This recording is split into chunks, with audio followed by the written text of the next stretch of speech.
Bar, sekarang yang kita harus pikirin adalah gimana cara menghadapi orang tua Raina dan Izul yang belum jelas gimana kabarnya. Dan plak, satu tamparan mendarat di pipi Bari. Bibirnya bergetar dalam diam. Ya, Bari sedang berhadapan dengan orang tua Raina. Indah dan Dina tidak dapat berkutik ketika satu tamparan itu melayang dengan mulus. Marah bukan main ekspresi dari ayah Raina. Mereka semua hadir. Orang tua dari Indah, Dina, Raina, Ilham, Izul, Okta, Sila, dan Bari. Berbeda dengan Andi yang hanya diwakili dengan kakak perempuannya saja. Kamu sudah tidak waras. Bagaimana bisa anak saya seperti itu, ha? Ibu Raina hanya dapat menangis di pelukan orang tua Indah. Berbeda dengan orang tua dari Okta, mulai geram melihat anaknya yang tidak ada. Lalu gimana dengan anak saya? Di mana Okta? Teriak ibunya Okta dengan mata menggenang. Melihat kondisi Raina yang koma, siapa yang tidak panik? Izul, di mana Izul? Serobot ibu Izul menuntut bibir Bari terbuka. Bari hanya diam merunduk. Izul, Okta, dan Andi bukan kuasanya. Ia tidak bersama mereka semalam. Saya belum dapat kabar dari mereka, ujar Bari takut. Ayah dan ibu Bari hanya menatap sedih dengan anaknya. Mereka benar-benar kecewa kali ini. Mungkin salah mereka juga yang terlalu mendidik anaknya dengan uang. Bajingan kamu, umpat ayah Raina. Di sisi lain Okta, Andi, dan Ujang berlari menghampiri mereka. Mereka tiba di rumah sakit terdekat dengan villa tersebut. Dengan menelpon ambulan yang membawa Izul di dalamnya. Mereka tidak menyangka akan bertemu di rumah sakit tersebut. Mah, teriak Okta menghambur ke pelukan ibunya. Begitupun kakak dari Andi yang sedari tadi hanya diam, memperhatikan dan menantikan kabar sang adik. Ia langsung menghambur ke pelukan adik laki-lakinya. Melihat kedatangan mereka, ibu Izul memegang lengan Okta yang sedang menangis di pelukan ibunya. Nah, anak ibu mana? Izul di mana? Rintihnya menahan tangis. Okta menggigit bibirnya, melepaskan pelukan ibunya. Tangisnya kembali pecah saat beralih memeluk ibu Izul yang menangis. Maafkan saya, tante, nggak bisa jaga Izul. Izul di mana, nak? Teriak sang ibu sambil menangis. Izul koma, tante, ucap Andi. Tubuh ibu Izul melorot ke lantai, menangis meraung. Hidupnya seakan runtuh. Anak itu memang selalu menyusahkan, tapi tidak bagi sang ibu. Izul hanya sekedar mencari perhatian di hatinya yang sepi. Seluruh manusia di sana terperangah dengan kabar yang Andi lontarkan. Berbeda dengan Bari, Izul terlahir di keluarga sederhana. Ia hanya memiliki ibu dan kakak perempuannya. Di dunia, sang ibu adalah tulang punggung bagi keluarga kecil bahagia itu. Ujang hanya memperhatikan dari jarak sedikit menjauh. Ia mencoba menerka siapa orang tua dari Raina. Mereka tidak boleh terlambat. Dalam hal ini, bila ruh Raina dan Izul tidak kembali dalam 7 hari, mereka akan tersesat di alam sana. Andi yang peka terhadap Ujang. Ia berjalan mendekat padanya. Apa selanjutnya, Kang? Tanya Andi di hadapan Ujang. Ujang menyipitkan matanya. Ketika mendapati seorang pria yang mencoba menahan kesedihannya. Pria itu sedikit ada kesan dingin dan berwibawa. Itu ayahnya Raina, Yandi, tunjuk Ujang. Andi menolehkan kepala, mengikuti arah tangan Ujang yang menunjuk seseorang. Iya, benar, Kang. Di, saya mau berbincang dengan beliau. Bisa kamu bantu? Andi menimbang sejenak. Sebentar. Kemudian ia melangkahkan kakinya, mendekat ke arah ayah dari Raina. Permisi, Pak, ujar Andi. Tidak ada jawaban. Ada yang mau berbincang dengan ayahnya Raina. Ini menyangkut tentang Raina, tuturnya. Sang ayah menaikkan alisnya, melihat ke arah Andi dan Ujang bergantian. Ada apa? Saya juga bingung harus menjelaskannya versi bagaimana. Tapi Ujang mengerti banyak tentang apa yang dirasakan kami kemarin. Itu di luar akal manusia biasa. Respon yang diterima Andi dan Ujang hanya diam. entah memikirkan apa dalam hati dan pikirannya. "Oke, saya akan ikut kamu," jawab bapaknya Raina. Mereka tiba di hadapan Ujang. Matanya menatap Ujang meminta kepastian. "Andi, bisa tinggalkan kami?" "Oh, oke, pamitnya." Andi melangkah menjauh. Ia pun sedikit bertanya-tanya dengan apa yang dialaminya kemarin. Itu semua di luar nalar. "Saya cucu juru kunci Gunung Agung yang mereka kunjungi, Pak." Salam Ujang mengulurkan tangannya. "Ya, saya orang tua Raina." "Iya, saya tahu. Saya langsung ke topik pembicaraannya saja ya, Pak. Kemarin Raina dan teman-temannya mengunjungi villa peninggalan Belanda." Kita cari tempat yang nyaman untuk berbincang," sanggah ayah Raina. Mereka berjalan ke taman belakang rumah sakit, tempat yang cukup terbuka untuk membicarakan tentang hantu. "Kamu bisa menjelaskan kenapa anak saya koma di dalam?" seru ayah Raina dengan nada ditekankan dan dingin. "Biarkan saya menjelaskannya terlebih dahulu, Pak."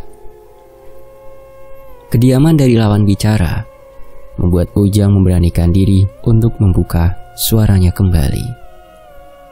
"Saya pertama kali bertemu dengan mereka di bekas kedai sebelum melewati perlintasan hutan keramat.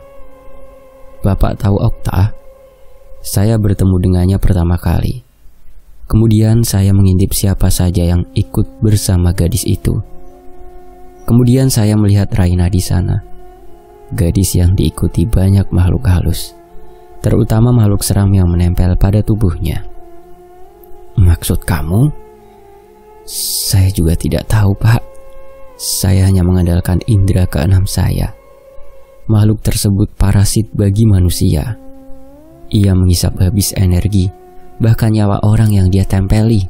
Tapi kenapa dengan anak saya?"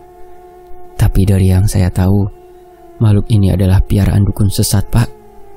"Jadi maksudmu anak saya diguna-guna?" Katanya menyedihkan. Tidak diguna-guna, Pak. Hanya saja makhluk itu senang menempeli Raina karena suruhan dari sang dukun. Tapi hal yang menjadi Raina begitu menarik bagi makhluk halus adalah kesalahan Bapak sendiri." "Saya?" "Maaf, saya melancang. Sebaiknya Bapak memperbaiki meditasi Bapak sebelum terlambat. Dengan kuasa Tuhan, insya Allah saya dan Kang Usman penjaga villa tersebut akan bantu jemput Raina."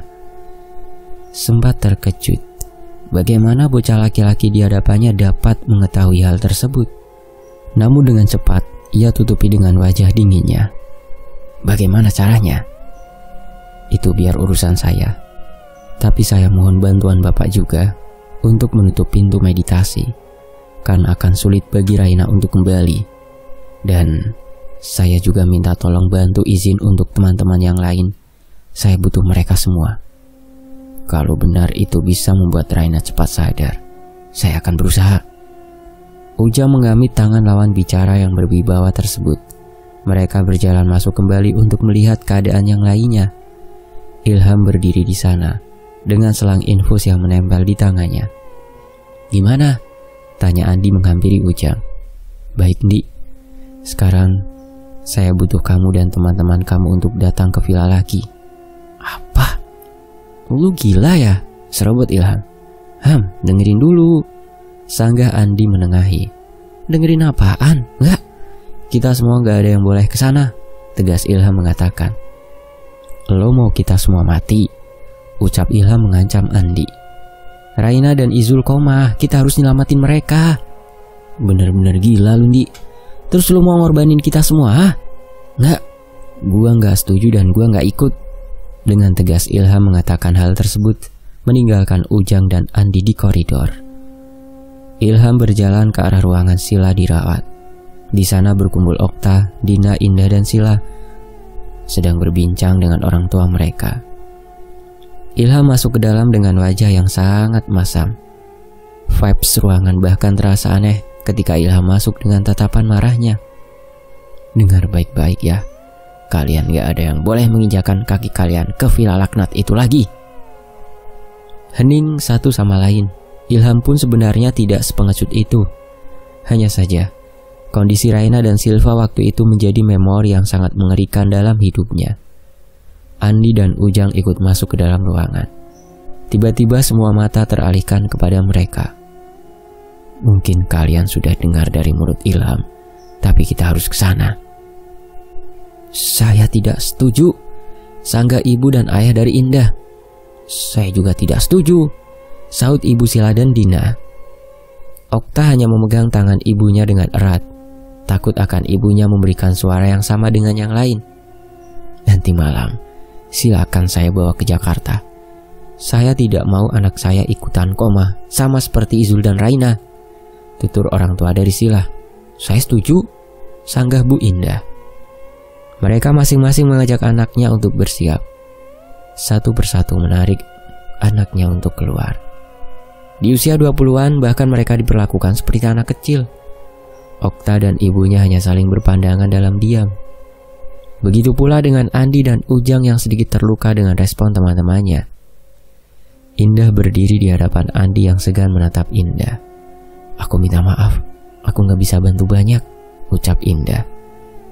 Ibu Okta berdiri ikut keluar, menyisahkan Ujang, Andi, dan Okta di dalam ruangan. Sepi rasanya. Sayang sekali, seru Ujang. Kita harus gimana, Jang? Tanya Okta. Ujang memperhatikan penampilan Okta yang sangat berantakan dari atas hingga bawah. Gadis di hadapannya banyak terluka oleh makhluk tak kasat mata, tapi tidak kapok. Kamu tidak kapok? Tanya Ujang. Okta mengangguk sekaligus menggelengkan kepalanya. Ia tidak tahu harus merespon apa dan bagaimana. Yang ia mau hanya teman-temannya kembali ke Jakarta dengan selamat. Sesuatu yang wajar bagi mereka menolak ajakan kita, tapi itu hanya jalan satu-satunya. Kalian berangkat bersembilan, pulang pun harus bersembilan, tutur Ujang. Andi berpikir sejenak. Berangkat 9, pulang bersembilan. Kepalanya menghitung teman-teman yang ia kenal. Bari, Ilham, Okta, Ujang, Dina, gua, Sila, Indah, gumamnya. Kalaupun mereka ikut, kita kurang 1 orang lagi, tutur Andi. Ujang mengerutkan dahinya. Kang Usman tidak termasuk dalam kita. Ia tidak begitu kenal dengan kawan kalian. Kira-kira siapa yang tidak begitu dekat tapi kenal dengan kalian? Salman, pekik Okta. Ya, Salman. Kita bisa minta pertolongan dia, ujar gadis itu. Andi menganggukkan kepalanya. Sekarang yang berada di pikirannya adalah bagaimana cara membawa mereka kembali ke dalam villa tersebut. Andi mengepalkan tangannya. Matanya memikirkan jalan keluar untuk Raina dan Izul. Mereka memang tidak sedekat seperti sahabat semestinya. Tidak sedekat untuk berbagi pikulan di bahu. Mau dipikirkan bagaimanapun, mereka tetap teman. Berangkat bersama, pulang pun harus lengkap. Tengah hari, orang tua mereka membawa anak-anaknya untuk pulang. Kecuali orang tua Raina. Ibu Izul dan Okta yang masih betah di rumah sakit ini, jelas mereka punya tujuan. Kakak Andi pun harus pamit kembali ke Jakarta untuk urusan kehidupannya. Ujang datang bersama Okta menyusul Andi yang duduk di bangku taman. Jadi gimana, Di? Andi menolehkan kepalanya. Tatapannya kembali dingin. Ia kembali pada Andi yang dingin dan cuek. Bila sudah seperti itu, tidak ada yang berani menyentuhnya atau bahkan menegurnya. Alisnya berkerut tanda ia sedang berpikir. Lebih baik kalian pulang juga ke Jakarta, tutur Ujang. Andi mendesis mendengar kalimat yang terlontar dari bibir Ujang. Gak, bagaimanapun kita harus bantu orang tua Raina dan Izul. Sorry Andi, bukannya bagus ya kalau kita balik ke Jakarta, sela Okta. Bagus apanya? Mereka di Jakarta, bukannya kita punya peluang buat bujuk mereka ikut bantu? Andi berpikir sejenak. Otaknya mencoba menelaah kalimat yang Okta lontarkan. Setuju. Bukankah baik bila ia ke Jakarta? Temannya semua kembali ke sana. Waktu yang dibutuhkan setidaknya 7 hari. Hari itu Andi dan Okta mengikuti intuisinya untuk pulang ke rumah masing-masing. Mereka bersiap-siap untuk membujuk temannya yang lain. Pikirannya sangat kacau. Belum lagi mereka kurang istirahat. Andi menatap nyalang keluar jendela kereta. Hamparan rumputan hijau membuat pikirannya sedikit tenang, berbeda dengan Okta yang sudah terlelap dalam tidurnya. Andi bangkit dari kursinya ketika stasiun yang mereka tuju berada di hadapannya. Sambil menyiapkan beberapa barang bawaan tersebut, ia berniat membangunkan temannya. "Tak, bangun tak." Duk. Sebuah album kusam jatuh di pangkuan Okta. Andi kaget bukan main ketika melihat album tersebut jatuh di pangkuan Okta. Berbeda dengan Okta yang nampak terlihat biasa saja dan membereskannya. "Lo bawa itu ke Jakarta?" tanya Andi. "Loh, bukannya lo yang bawa?" "Kepada penumpang sekalian, kereta berhenti di stasiun Jatinegara. Mohon untuk mempersiapkan barang bawaan Anda. Jangan sampai tertinggal dan hati-hati." Andi dan Okta memutuskan untuk turun terlebih dahulu, membawa tasnya keluar. Betapa kagetnya ketika album itu ikut terbawa mereka ke Jakarta. "Ini gue aja yang bawa," tutur Andi. "Gak usah, Di. Lu gak inget terakhir kali lu diapain sama Noni Belandi itu?" Andi berpikir sejenak. Memorinya berputar kembali ketika ia sedang meregang nyawa pada saat itu. Ia tidak habis pikir, nyawanya hampir melayang. "Gue yang bawa ke kosan. Kalau ada apa-apa sama gue, lo harus peka ya, tak? Oke, terserah lo. Ingat juga kalau lo diganggu sama Noni Belanda itu, segera hubungin gue. Besok gue berencana ke rumah anak-anak yang perempuannya. Sisanya gue serahin ke lo, Yandi." Mereka berpisah begitu saja di stasiun. Seolah dinding-dinding stasiun menjadi saksi bisu akan percakapan yang telah mereka perbincangkan tadi. Berbeda dengan Raina, raganya terlelap, tapi yang tidak mereka ketahui dari manusia biasa adalah ruhnya berada di samping tubuh tersebut. Bayangan gadis itu menangis. Dalam dunia manusia, ruh Raina bisa saja disebut Qorin, sebab tubuh dan ruh tersebut terpisah secara tidak sengaja. Penyebab yang tidak lain dan tidak bukan adalah sebuah benturan antara dimensi manusia semestinya dengan dimensi mereka. Sulit dimengerti dan diterima akal manusia. Raina sendiri pun berdiri terpaku dengan 1000 kebingungannya. Ia hanya dapat menangis, tidak didengarkan bahwa ia berada di sini. Dalam benaknya terbesit, apa ia sudah mati? Lain hal dengan Izul. Ruhnya terkunci di dalam villa tempat mereka menginap.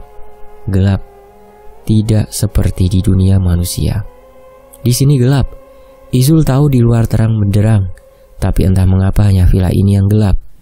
Ia hanya dapat mendengar tetesan air yang berada kamar mandi, dan lalu lalang tikus yang sibuk beraktivitas. Matanya tiba-tiba buta atau memang kondisinya seperti itu.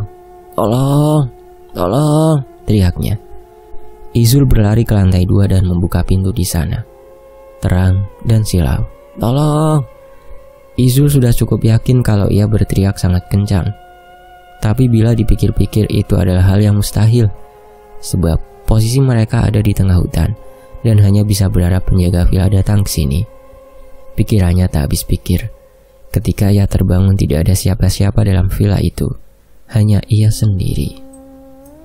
Setiap kali memikirkan ia ditinggalkan ke-8 temannya, membuat kepalanya mendidih. Teman macam apa itu? Izul bersandar pada balkon. Ia menangis lagi mengingat ibunya. Ia paham betul kalau ia bukanlah anak yang baik, tapi ia sangat sayang ibunya. Apa ibu baik-baik saja? Gumamnya. Yang ia lakukan sejak tadi hanya mengelilingi villa peninggalan tersebut. Anehnya, ia tidak merasa lelah, lapar, dan mengantuk. Izul bangkit dan masuk ke dalam villa. Kali ini ia ingin menjelajah gudang bawah tanah villa ini. Barangkali ia bisa keluar dari sana. Kakinya terus menelusuri bangunan yang semakin lama diperhatikan akan semakin menyeramkan. Izul menyesal pernah membawa kursi goyang tersebut ke bawah dan berniat mengusili temannya. Kriat. Gelap. Tidak ada penerangan di sana, hanya secercah matahari yang masuk dari lubang-lubang. Izul memutuskan untuk masuk ke dalam. Matanya menjelajah pada ruangan luas yang gelap itu. Sesekali melihat ke belakang, seperti ada yang mengawasinya sejak tadi. Alisnya berkerut ketika melihat sebuah lukisan. Langkahnya dipercepat untuk melihat hal itu. Menyeramkan. Itulah satu hal yang menggambarkan lukisan tersebut dalam benak Izul. Wajah anak kecil itu tampak tersiksa, matanya beralih lagi pada lukisan sebelahnya. Gambar dua perempuan berdarah Belanda nampak di bingkai kecil tersebut. Sepertinya kembar. Izul membandingkan dengan wajah anak kecil di dalam lukisan. Tidak ada yang mirip, tidak ada kesamaan di sana. Blam. Refleks kepala Izul menoleh ke arah pintu yang tiba-tiba tertutup. Alarm bahayanya mulai menyala. Dengan cepat ia menghampiri pintu tersebut. Prak prak prak. Buka, buka woi. Gak lucu ya bercandaan lo, teriak Izul. Woi. Izul mulai kesal menendang pintu tersebut dengan kasar. Ia berpikir teman-temannya lah yang mengusili Izul. Sekali lagi ia menyesal telah menjadi manusia yang menyebalkan. Pasrah, ia bersandar pada pintu. Tubuhnya merosot pada lantai usang yang berdebu. Izul menajamkan telinganya ketika desauan angin membawa suara sayup-sayup yang tidak jelas. Tidak begitu jelas, tapi kian lama semakin menebal suaranya. Entah itu semakin dekat atau suara mereka dinaikkan volumenya. Izul berinisiatif untuk mencari sumber suara. Dalam hati berdoa semoga saja ada manusia yang terkurung di sini bersamanya. Derap langkahnya pelan, sebisa mungkin tidak menimbulkan suara. Hawa dingin mulai merayap. Suasana menjadi sangat menyeramkan. Izul terus melangkahkan kakinya sampai tidak sadar bahwa ia berada di lorong gelap tanpa pencahayaan. Langkahnya mulai ragu untuk masuk ke dalam. Dengan sadar, Izul melangkah mundur untuk kembali. Duk. Tubuhnya menabrak sesuatu pada saat berjalan. Jantungnya berdegup lebih kencang dari biasanya. Sungguh siapa yang tidak panik di dalam kegelapan menabrak benda yang sepertinya hidup? Izul membalikkan tubuhnya. Astaga! Umpatnya ketika berpapasan dengan perempuan cantik berbusana ala Belanda. Ia tersenyum pada Izul yang terlihat kaget akan kehadirannya. Izul mengamati penampilan perempuan di hadapannya. Sungguh kuno. Dipikirnya masih adakah orang yang mau berpakaian seperti itu? Dan lagi ia tidak mengenakan alas kaki. Berbicara tentang alas kaki, Izul menatap lama pada kaki cantik yang menapak pada tanah itu. Pikirnya, mana ada setan yang menapak? Mungkin itu kata petuah orang dulu. Tapi Izul meyakini hal tersebut. Setan tidak menapak di tanah. Mampirlah. Izul kaget bukan main ketika suara itu bergema di lorong. Merinding bukan main lagi bagi Izul. Ia ragu. Ada sedikit hidangan di dalam, ujarnya dengan suara yang lebih lembut. Izul mengerutkan dahinya. Dipikirnya, mengapa ia menggunakan bahasa baku? Menggaruk belakang tengkuknya yang sama sekali tidak gatal, Izul tidak dapat berpikir jernih. Menolak ajakan perempuan cantik, itu sepertinya hal yang akan ia sesali nantinya. Tidak apa pakaiannya kuno, parasnya bak Dewi keturunan orang luar negeri. Perempuan itu tersenyum tipis dan berjalan lebih dahulu menyusuri lorong gelap. Perasaan was-was berganti dengan perasaan senang. Izul mengikuti langkah perempuan berdarah campuran tersebut. Tipu muslihat seorang jin terkadang tidak dapat terdeteksi oleh akal manusia. Hanya manusia-manusia berakal murni yang dapat keluar dari jebakan tipu muslihat jin. Dunia manusia dan dunia mereka sangat tipis pembatasnya. Sementara itu Okta berjalan sendiri menapaki lorong hitam. Matanya seakan buta di gelapnya lorong. Pikirannya ingin berbalik, tapi kaki dan raganya tetap tidak mau bergerak. Mimpi ini lagi, umpat Okta. Sudah 2 hari belakangan ini, ia sering bermimpi seperti saat ini, berada di lorong gelap dengan sebuah cahaya di ujung sana. Sayup-sayup telinganya menangkap suara tangisan yang ia kenal. Tangannya meraba pada dinding yang berdebu. Serak, serak. Gadis itu semakin yakin suara tangisan yang ia dengar milik temannya. Sepintas gadis tersebut mendengar suara besi yang bergesekan. Matanya menyipit lagi ketika melihat sebuah lilin yang sama di ujung lorong. Ia mempercepat langkahnya, menghampiri lilin tersebut. Lilin itu masih sama, berjumlah 9 buah. Gadis itu mengulurkan tangannya mengambil lilin yang menyala paling terang. Ia mengangkatnya untuk melihat sekeliling ruangan itu. Tekadnya sudah bulat untuk menjelajah di mimpinya. Buk, buk.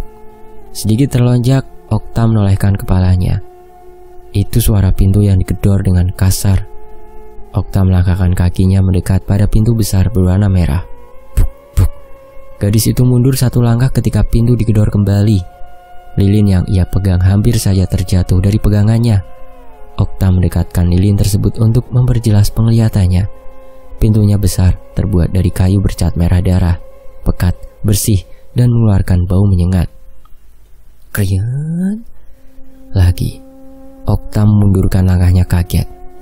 Semburat cahaya keluar dari balik pintu. Ia menyipitkan matanya ketika pintu itu terbuka sangat lebar. Silau. Sangat terang sampai ia harus menggunakan tangannya untuk menghalangi cahaya yang masuk ke indera penglihatannya. Okta. Okta. Raina, gumam gadis itu. Ia melangkah ragu untuk masuk. Satu langkah lagi ia masuk ke dalam ruangan bercahaya tersebut. Okta! Teriak suara yang menyerupai Raina. Okta menggigit bibirnya dalam-dalam, tanda ia ragu untuk masuk ke dalam ruangan tersebut. Kakinya ia angkat untuk masuk. Tiba-tiba, tangan seseorang menarik Okta untuk mundur ke belakang. Gadis itu jatuh terjerembab, membuatnya melengkuh kesakitan. Jangan masuk! Okta menundukkan kepalanya. Betapa kagetnya ketika di hadapannya berdiri tegak almarhum kakeknya. Pakaiannya khas adat keraton Jawa dengan keris di tangan kirinya. Mbah Akung, pulanglah. Okta bangkit mencoba menetralkan pikirannya. Mungkin ini yang disebut dengan lucid dream, di mana seseorang secara sadar tahu bahwa ia hanya bermimpi. Tapi mengapa harus almarhum sang kakek yang datang? Kenapa Mbah di sini? Pulanglah, ini bukan tempat kamu. Titahnya lagi. Memangnya aku di mana? Begitu kata batin Okta. Kamu menyeberang dimensi, nak. Pulanglah. Mbah tidak mau kamu mengikuti Simba. Okta menggelengkan kepalanya. Mati atau bukan itu semua adalah urusan Tuhan. Iya, memang urusan Tuhan. Tapi belum waktunya kamu mati. Ini bukan tempat kamu, nak. Tak lama kemudian almarhum sang kakek menghilang seperti asap yang terbang bebas di udara. Okta kebingungan ketika sang kakek pergi meninggalkannya sendiri lagi. Bagaimana caranya aku pulang? Okta! Gadis itu menoleh ke arah pintu yang terbuka lebar tersebut. Ia mengkhawatirkan temannya, tapi ia harus menyelidiki kembali hal-hal seperti ini. Okta! Gadis itu menoleh ke arah sebaliknya ketika ia datang. Itu suara ibunya. Gadis tersebut bingung bukan main ketika dihadapi sebuah pilihan. Okta! Panggil suara sang ibu kembali. Okta membalikkan tubuhnya, memutuskan untuk kembali. Blam! Tepat ketika gadis tersebut membalikkan tubuhnya, pintu tersebut tertutup dengan rapat, disusul dengan lilin-lilin merah yang terpajang di meja dekat pintu mulai padam. Okta segera berlari sebelum lilin yang ia pegang padam. Berlari, terus berlari di kegelapan. Walau ia tidak tahu kemana ia harus berlari. Nafasnya tersenggal ketika mendapati sebuah pintu berukiran bunga berwarna putih. Ia sangat hafal dengan pintu itu. Itu adalah pintu kamarnya. Tangannya terulur membuka pintu. Gadis tersebut berhasil bangun dari lucid dreamnya yang sangat menyeramkan. Ia langsung berlari dan menghambur di pelukan ibunya. Tidak tahu lagi bagaimana cara ia kembali kalau bukan suara dari sang ibu. Makasih ya, Ma. Ucapnya yang ternyata sang ibu berada di dapur. Anak ini ngigo mulu. Sholat isya sana. Jam 12 baru sholat sita. Omel sang ibu melepaskan pelukan. Okta membuang nafas lega ketika ia berhasil kembali pada dunia nyata. Semoga Raina dan Izul dalam keadaan baik meskipun Okta tidak tahu bagaimana kondisi mereka. Di sisi lain, Andi menutup album kusam tersebut. Sudah 2 hari ia tidak tidur semalaman. Baru akan tertidur jika azan subuh berkumandang. Tepat pukul 12 malam, kosan Andi tiba-tiba menjadi sangat aneh. Ruangannya hanya terdiri dari satu kamar tidur dan kamar mandi itu menjadi tempat yang berbeda. Kusam, berdebu, dan sangat hening. Bahkan kasur yang Andi tiduri berubah menjadi kursi kusam yang sudah tua umurnya. Suara itu lagi. Andi turun dari kursi itu dan menajamkan telinganya. Kali ini ia sengaja mengantongi ponselnya untuk menambah penerangan. Andi menyalakan senter pada ponselnya. Duk duk duk. Siapa? Tidak ada jawaban. Malam yang mencekam dengan suasana yang sangat membuat semua orang lari tidak berujung. Andi menapakkan kakinya, mendekat ke arah lorong hitam gelap. Sangat gelap sampai cahaya senter tak tertembus di sana. Ia ragu untuk melangkah masuk. Lembayung ayu berwarna merah seperti anak ibu. Siapa merayu, ikut ibu pulang ke rumah. Andi bergerak waspada ketika mendapati lantunan lagu yang sangat tidak asing. Matanya nyalang memperhatikan sekitar.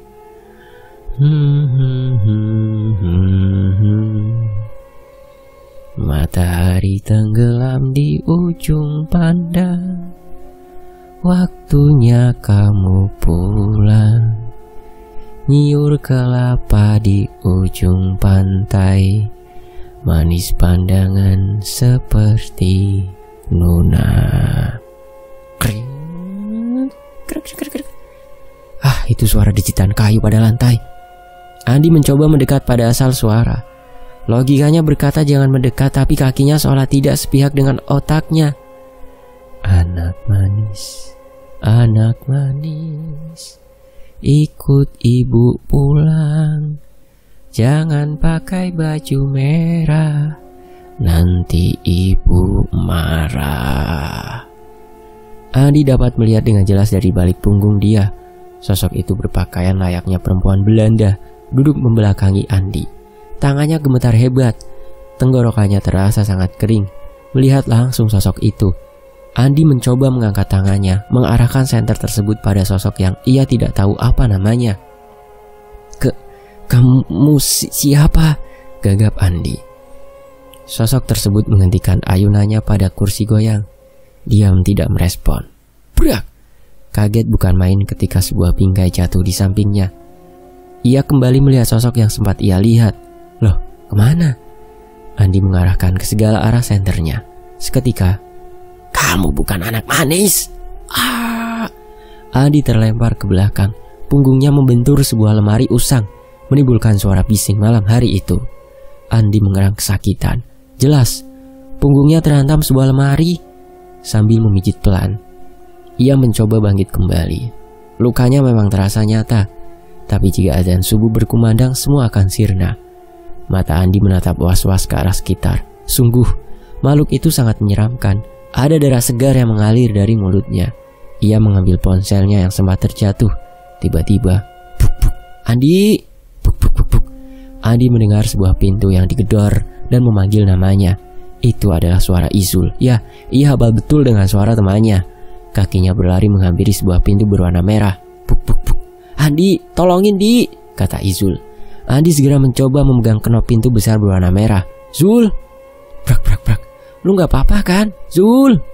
Cekrek cekrek brak brak brak brak. Andi berusaha untuk membuka pintu tersebut. Pintu itu terkunci dan tidak dapat terbuka. Sakit. Sakit. Brak brak. Zul, lo kenapa? Sekali lagi Andi mendobrak pintu itu. Tetap tidak bisa. Andi mengacak rambutnya frustasi. Matanya mulai berkaca-kaca, mendapati temannya yang sedang meregang nyawa. Dasar brengsek. Umpatnya lagi menendang pintu tersebut. Andi tidak tahu harus memohon kepada siapa selain Tuhan saat itu. Air mata mulai jatuh di pipi Andi. Ia berlutut merapalkan segala macam doa yang ia hafal sejak kecil. Air matanya pecah saat itu. Seketika suasana menjadi berubah. Latar rumah menyeramkan berganti dengan kosan Andi kembali. Ia menangis jadinya. Ketidakdapatan membantu temannya. Ia merutuk dirinya dalam kesedihan. Semua itu berakhir tepat pukul 3 pagi. Entah harus bersyukur atau malah menyesal tidak dapat membantu temannya. Ia terpuruk. Selesai. Bersambung ke bagian berikutnya ya. Demikianlah dari DOPQRSTU, Tengah Malam, sebuah kisah di Tony FS. Saya pamit undur diri, mohon maaf kalau ada salah kata. Nantikan bagian berikutnya. Wassalamualaikum.